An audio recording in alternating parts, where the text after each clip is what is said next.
Assalamualaikum warahmatullahi wabarakatuh. Saya Rodia Rambe, guru Al-Quran Hadis dari Min 14 Angkat, akan menayangkan video inovasi pembelajaran Al-Quran Hadis, materi hadis menyayangi anak yatim. Apa salah diriku, apa dosa ibuku, hingga ayah pun pergi entah kemana, aku tak tahu. Mengapa jadi begini?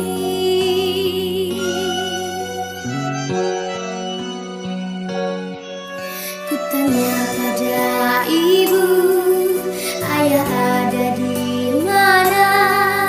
Kapan akan kembali? Ibu terdiam, hanya membisu. Ibu hanya menangis.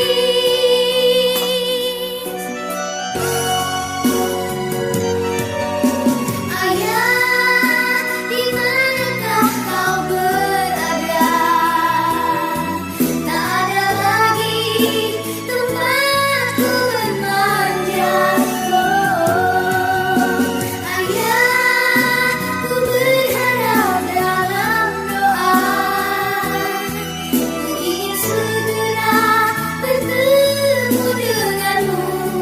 Oh, andai aku dan ibu memang yang salah, kembalilah ayah demi aku anakku.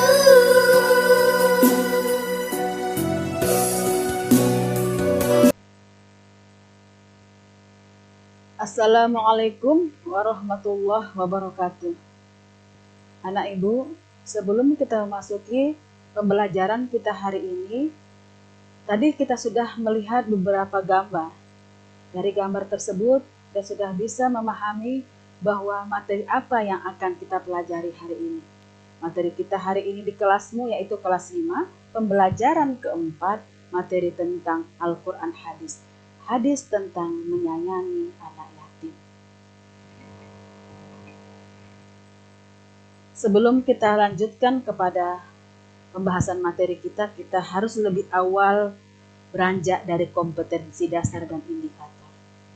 Kompetensi dasarnya adalah KD 3.3, yaitu menganalisis arti dan isi kandungan hadis tentang menyayangi anak yatim, riwayat Bukhari dari Sahli bin Sa'ad. Indikatornya ada 3. Indikator yang pertama adalah menerjemahkan hadis tentang menyayangi anak yatim.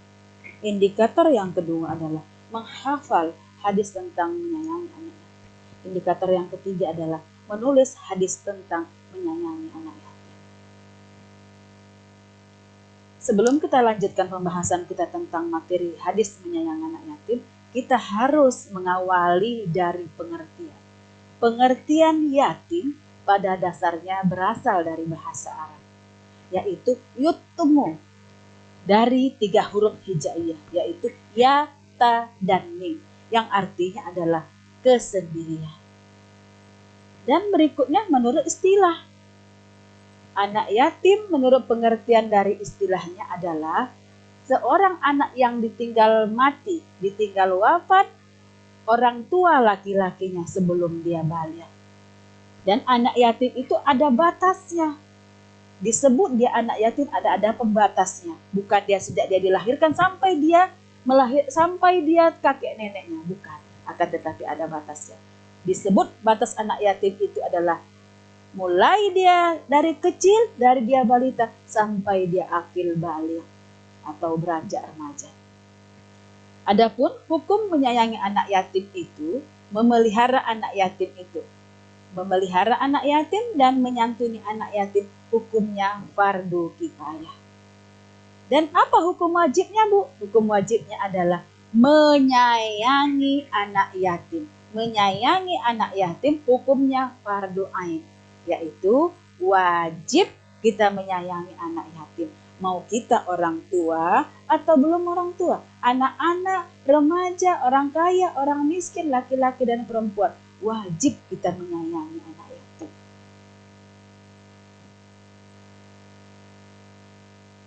Dan hadis tentang menyayangi anak yatim ini yang diriwayatkan oleh Bukhari, maka akan ibu bacakan. Perhatikan ya nak, dengar baik-baik. Ibu akan bacakan hadis tersebut. Jangan ada yang lengah. Ayo, perhatiannya ke depan. An Syahli ibni Sa'din qala Rasulullah sallallahu alaihi wasallam, ana wa kafilul yatimi fi jannati hakaza wa asyara bis sababati wal wusta wa farraja bainahuma syai'a.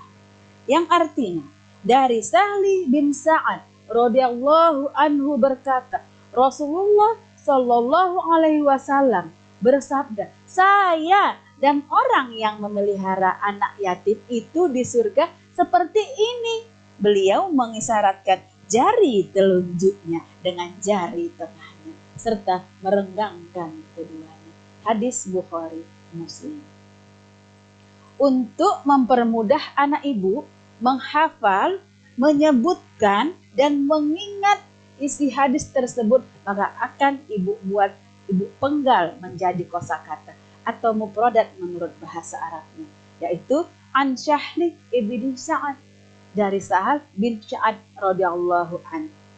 Qala artinya berkata.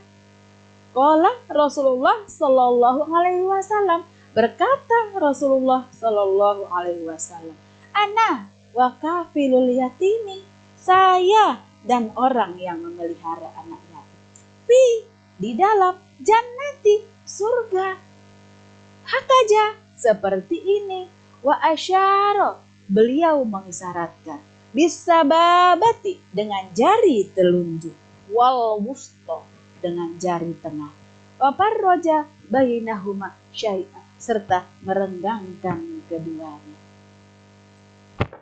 Anak ibu, pembahasan kita berikutnya adalah tentang isi kandungan hadis. Kita sudah bacakan hadisnya, mufradatnya, dan bahkan artinya.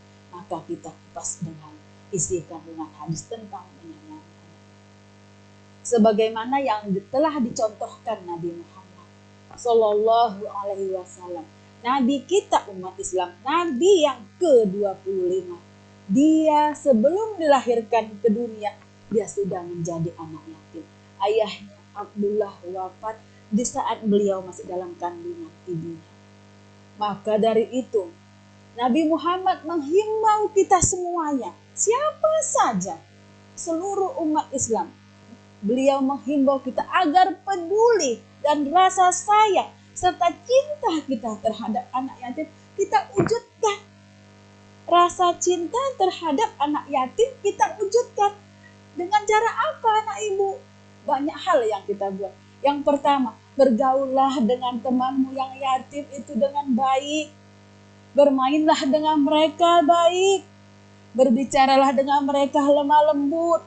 Jangan kasar bicaramu dengan mereka. Jangan bentak, jangan marah, jangan bully anak yatim dengan bahasa-bahasa yang tak sopan.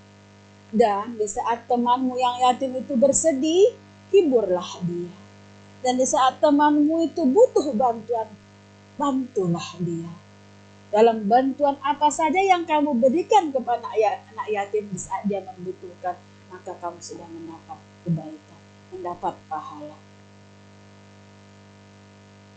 Dan pembahasan berikutnya, ada 7 keutamaan menyayangi anak yatim. Berapa keutamaan sayang? 7 keutamaan menyayangi anak yatim. Dengar baik-baik ya, anak soleh dan soleha. Dengar sama-sama. Keutamaan yang pertama adalah meraih peluang menjadi teman Rasulullah di surga. Masya Allah, menjadi peluang sama kita yang menyayangi anak yatim, menyantuni anak yatim, memelihara anak yatim. Kita bisa ada kesempatan menjadi teman Nabi Muhammad, teman seorang Nabi yang mulia di surganya nanti. Ya Allah, semoga kita bisa. Keutamaan yang kedua itu mengasuh anak yatim jamin masuk surga. Orang yang mengasuh anak yatim, Allah jamin masuk surga. Gimana cara mengasuhnya? Mana tahu ada di antara kita ini teman yang yatim, ibunya mengasuh anak yatim dari suaminya. Seorang dan panti asuhan yang mengasuh dan memelihara banyak anak yatim, atau serumah tangga yang memelihara atau memungut anak yatim di rumahnya. Allah jamin keluarga itu masuk surga. Keutamaan yang ketiga adalah mendapat predikat abror. Abror itu apa? Yaitu menjadi orang yang soleh dan taat kepada Allah. Sebab menyayangi ini mungkin mudah bagi kita yang memang yang ikhlas untuk berteman dan berbuat baik padanya. Tapi yang sulit adalah menyantuni dan memelihara anak yatim ini sayang tidak mudah. Banyak cobaannya. Maka siapa yang bisa melewati atau memenuhi yang dua syarat ini, insya Allah dia akan dijuluki orang yang soleh dan taat kepada Allah. Dikarenakan taat kepada Allah lah, insya Allah dia bisa melakukan hal yang baik. Keutamaan yang keempat adalah memperoleh pertolongan dari Allah. Kita akan mendapatkan pertolongan yang mudah. Perbuatan apa saja yang kita lakukan, orang yang menyayangi anak yatim, menyantuni anak yatim, dan memelihara anak yatim, Allah selalu beri kemudahan kepadanya. Allah selalu beri pertolongan. Asal satu, yaitu pertolongan kebaikan. Pertolongan dalam bentuk perbuatan baik. Dan keutamaan yang kelima, terhindar dari siksa akhirat. Siksa akhirat itu anak ibu, siksa di yaumil akhir itu sakit, pedih, ngeri, takut kita. Maka insya Allah dengan menyayangi anak yatim, menyantuni dan memeliharanya, insya Allah kita bisa terhindar dari itu. Amin ya rabbal alamin. Keutamaan yang ke-6 yaitu investasi untuk akhirat. Anak ibu bisa mengumpulkan pundi-pundi amal, pundi-pundi tabungan ibadah. Salah satunya adalah menyayangi anak yatim, menyantuni anak yatim, dan memelihara anak yatim. Dan keutamaan yang terakhir yaitu menggapai keberuntungan menjadi orang yang baik dan bahkan yang terbaik. Maka anak ibu, siapa yang sanggup melakukan di antara yang tiga ini, insya Allah dia akan selalu Allah beri keberuntungan dan dia akan menjadi orang yang terbaik di sisi Allah. Anak ibu, anak yatim di sekitarmu pasti ada. Bahkan dalam kelas kita ini ada anak yatim. Kalau kita lalai, kalau kita menyanyiakan anak yatim tersebut, tidak peduli dengan anak yatim tersebut, Allah sudah jelaskan dalam surah Ad-Duha ayat 9. Surah ini selalu kita bacakan di madrasah min 14 pangkat ini dengan cara salat duha setiap paginya. Apa ayatnya, Bu? Ibu akan bacakan. A'udzubillahi minasyaitonirrajim. Bismillahirrahmanirrahim. Fa'ammal yatima fala taqhar. Yang artinya, sebab itu terhadap anak yatim janganlah kamu bersewenang-wenang. Maksudnya, anak ibu jangan menyakiti anak yatim, jangan menyia-nyiakan anak yatim, jangan bully anak yatim, jangan hina anak yatim, jangan sepele terhadap anak yatim. Jika kamu melakukan hal yang demikian, Allah tidak akan memberikan kamu surga. Dan Allah berjanji tidak akan memasukkan dirimu ke dalam surga. Hanya dikarenakan kamu bersewenang-wenang dengan anak yatim, tidak menyayanginya, tidak berbuat baik dengannya, tidak membantunya di saat dia membutuhkan, dan tidak menghibur dia saat dia sedih. Kamu membulinya, kamu menghardinya, bahkan kamu memukulnya, maka siap-siap kamu tidak akan Allah masukkan ke dalam surga. Na'udzubillah min dzalik. Dari materi yang telah ibu bacakan tadi, yang ibu jelaskan di hadapan kamu semua, anak ibu yang soleh dan soleha, ibu ambil 4 kesimpulan. Kesimpulan pertama adalah memelihara anak yatim itu hukumnya fardu kifayah. Dan menyayangi anak yatim itu hukumnya fardu ain. Kesimpulan yang kedua, batas sebutan anak yatim itu sampai dia akil baligh atau beranjak remaja. Kesimpulan yang ketiga, orang yang memelihara anak yatim dekat dengan Rasulullah Shallallahu Alaihi Wasallam, menjadi teman Rasulullah Shallallahu Alaihi Wasallam. Seperti apa dekatnya? Seperti jari telunjuk dengan jari tengah. Maka Allah jamin masuk surga. Kesimpulan yang keempat adalah bagi orang-orang yang melalaikan anak yatim, yang sepele dengan anak yatim, yang membuli anak yatim, maka Allah tidak akan memasukkan dirinya ke dalam surganya Allah. Na'udzubillah min zalik. Anak ibu, pembahasan materi kita hari ini akan berakhir, maka ada dua bekal yang anak ibu bawa pulang. Bekal yang pertama adalah ingat, betul-betul dalam kehidupan kita pasti ada anak yatim. Sayangi dia, bantu dia. Kalau dia minta pertolongan, tolonglah. Kalau dia sedih, hiburlah. Jangan kamu bully dia. Anak yatim itu tidak ada ayahnya, anakku. Dia orang yang berkecil hatinya sebab gak ada ayahnya. Maka anak ibu yang yatim di sini, anggap kami guru-gurumu, guru madrasah min 14 angka sebagai orang tuamu. Kami menyayangi kamu. Kamu jangan segan, kami inilah seperti orang tuamu juga. Dan bekal yang kedua itu adalah bekal yang biasa. Tugas PR di rumah. Ini ada tugas 5 soal pilihan berganda. Silakan anak ibu tulis, minggu depan serahkan tugas tersebut kepada ibu. Sekian anak ibu, mudah-mudahan materi yang ibu sampaikan pagi ini bermanfaat untuk kita semua. Dan sampai sinilah video pembelajaran saya, Rodiah Rambe dari Min 14 Langkat Besita. Materi pelajaran Al-Quran Hadis, materi menyayangi anak yatim.